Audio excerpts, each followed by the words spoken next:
Soy Mauricio Canales. Continuamos con la jornada de enriquecimiento espiritual titulada El bautismo diario del Espíritu Santo en su etapa de consolidación, leyendo el libro Los Hechos de los Apóstoles de la autora adventista Elena de White. Día 60. Berea y Atenas. En Berea, Pablo encontró judíos que estaban dispuestos a investigar las verdades que enseñaba. El informe de Lucas declara de ellos: estos eran más nobles que los que estaban en Tesalónica, pues recibieron la palabra con toda solicitud, escudriñando cada día las Escrituras para ver si estas cosas eran así. Muchos de ellos creyeron, y de los griegos, mujeres distinguidas y no pocos hombres. La mente de los bereanos no estaba dominada por el prejuicio. Estaban dispuestos a investigar la verdad de la doctrina presentada por los apóstoles.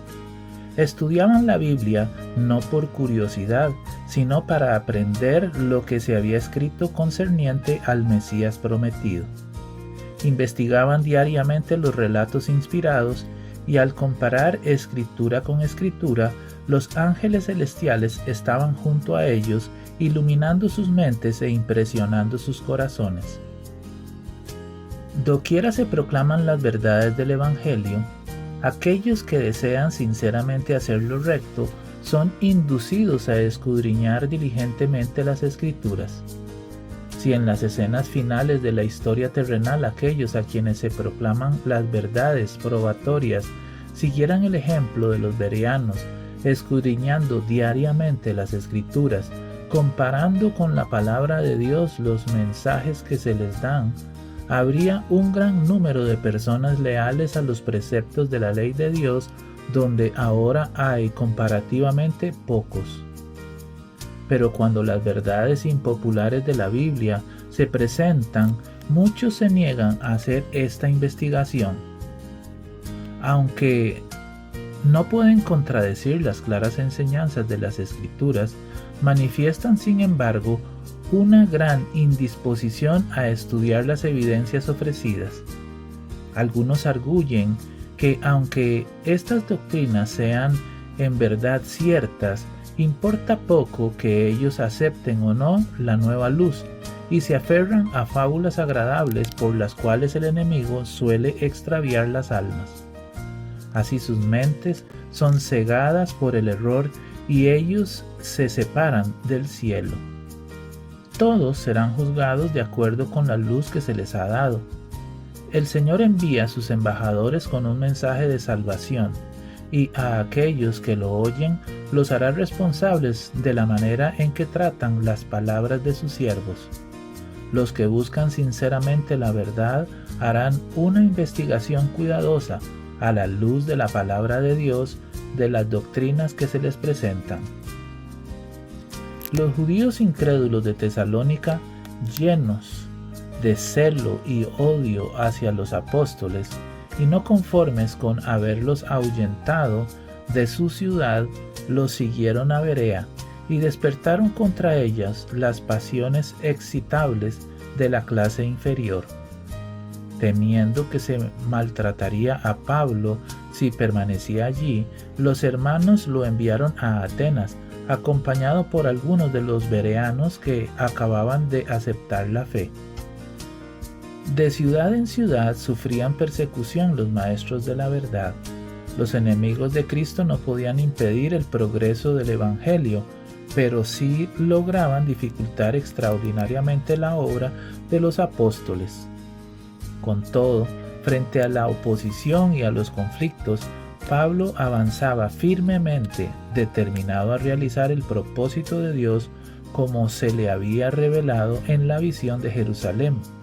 Ve, porque yo te enviaré lejos a los gentiles. Hechos 22:21. La apresurada partida de Pablo de Berea le privó de la oportunidad que pensaba tener de visitar a los hermanos de Tesalónica.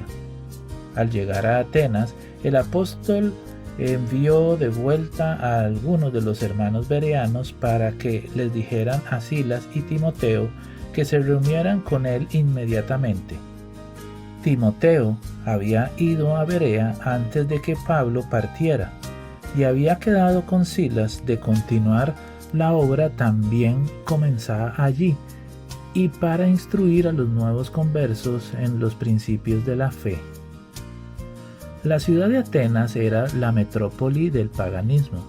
Allí Pablo no se encontró con un populacho ignorante y crédulo como en Listra, sino con gente famosa por su inteligencia y cultura. Por todas partes se veían estatuas de sus dioses y de los héroes deificados de la historia y la poesía, mientras magníficas esculturas y pinturas representaban la gloria nacional y el culto popular de las deidades paganas. Los sentidos de la gente se extasiaban con la belleza y el esplendor del arte. Por doquiera los santuarios y templos que representaban gastos incalculables levantaban sus macizas formas. Las victorias de las armas y los hechos de hombres célebres eran conmemorados mediante esculturas, altares e inscripciones. Todo esto convertía a Atenas en una inmensa galería de arte. Cuando Pablo vio la hermosura y grandeza que lo rodeaban y la ciudad entregada completamente a la idolatría, su espíritu se llenó de celo por Dios, a quien veía deshonrado por todas partes, y su corazón se llenó de compasión por la gente de Atenas que, no obstante su cultura intelectual, no conocía al Dios verdadero. El apóstol no se engañaba por lo que veía en ese centro del saber.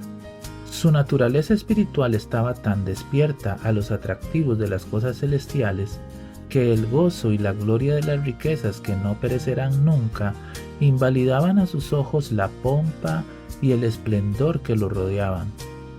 Al ver la magnificencia de Atenas, comprendía su poder seductor para los amantes del arte y de la ciencia, y quedó profundamente impresionada su mente por la importancia de la obra que tenía por delante. De esta gran ciudad, donde no se adoraba a Dios, Pablo se sentía oprimido por un sentimiento de soledad y anhelaba la compañía y la ayuda de sus colaboradores.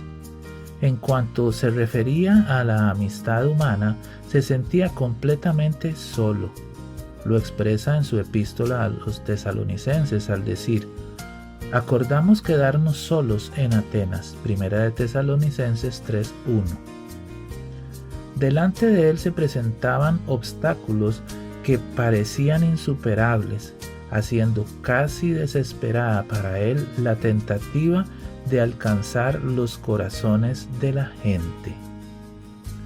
Y ahora recuerda, en oración dar gracias a Dios por sus bendiciones, orar por el bautismo diario del Espíritu Santo, orar por tus familiares y amigos, vivir en la presencia de Cristo, dar testimonio del Evangelio y diezmar y ofrendar de manera sistemática. Que Dios te bendiga. Recibe un abrazo.